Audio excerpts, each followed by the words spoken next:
வணக்கம், welcome to Rohini Ashwin law talks. இன்னைக்கு நம்ம டிஃபமேஷன் சூட், அதாவது அவதூறு வழக்கு, அதை பற்றின இன்ஃபர்மேஷன் தான் பார்க்க போகிறோம். ஸோ இந்த டிஃபமேஷன் சூட் அப்படின்னா என்ன? நிறைய பேர் டிஃபமேஷன் அப்படின்ற வார்த்தையை ரொம்ப காமனாக கேள்விப்பட்டிருப்பீங்க. இப்போலாம் இது ரொம்ப ட்ரெண்டிங்காக வந்துட்டுருக்கு சொசைட்டியில். ஸோ ஒருத்தர் வந்து இன்னொருத்தரை கோபத்தில் திட்டாரு.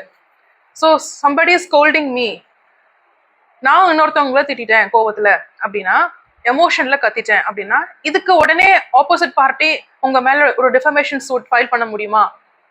எல்லா சர்க்கம்ஸ்டான்சஸ்லயும் இந்த டிஃபமேஷன் சூட் ஃபைல் பண்ண முடியுமானா முடியாது.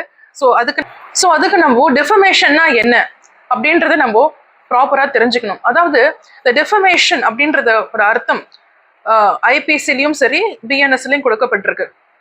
ஸோ ஐபிசியில் செக்ஷன் 499, அப்புறம் பிஎன்எஸ்ல செக்ஷன் 356. இப்போ ஐபிசி நடைமுறையில் இல்லை, அது ரிப்பீல் செய்யப்பட்டு பாரத நியாய சன்ஹிதா அதில் வந்து டிஃபமேஷன் செக்ஷன் 356 கீழே கொடுக்கப்பட்டிருக்கு.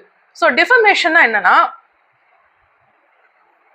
Publishing a false statement about others with an intention to destroy their reputation, to defame them, with an intention to defame them அப்படின்ற ஒரு டெஃபினேஷன் அதில் கொடுக்கப்பட்டிருக்கு.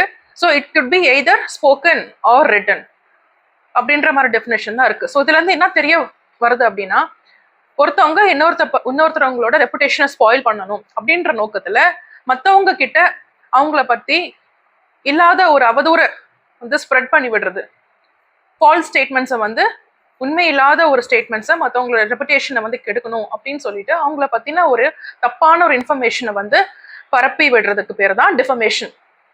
ஸோ இப்போ கோபத்தில் ஒருத்தவங்க உங்களை திட்டுறாங்க, நீங்கள் வந்து யூஸ்லெஸ் அப்படின்னு திட்டுறாங்க அப்படின்னா, இது டிஃபமேட்ரி ஸ்டேட்மெண்ட். ஆனால் கண்டிப்பாக கிடையாது, அதுக்கு வேற செக்ஷன் இருக்கு.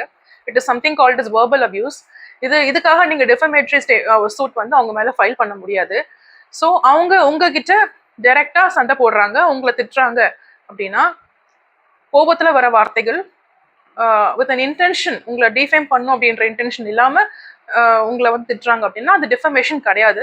ஸோ அந்த மாதிரி ஒரு மிஸ்கன்செப்ஷன் இருந்தால் கண்டிப்பாக எடுத்துருங்க. That is not called as defamation.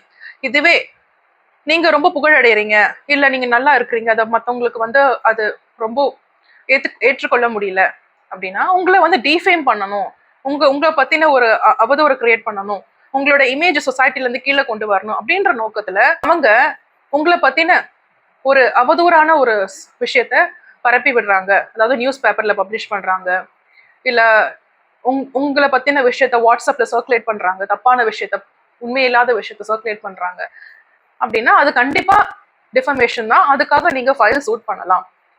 So டிஃபமேஷன்ல 2 வகை இருக்கு. லைபல், ஸ்லாண்டர். லைபல்னா ரிட்டன் பப்ளிகேஷன், ரிட்டனா வந்து உங்களை பத்தின அவதூறு பரப்பி விடுறது.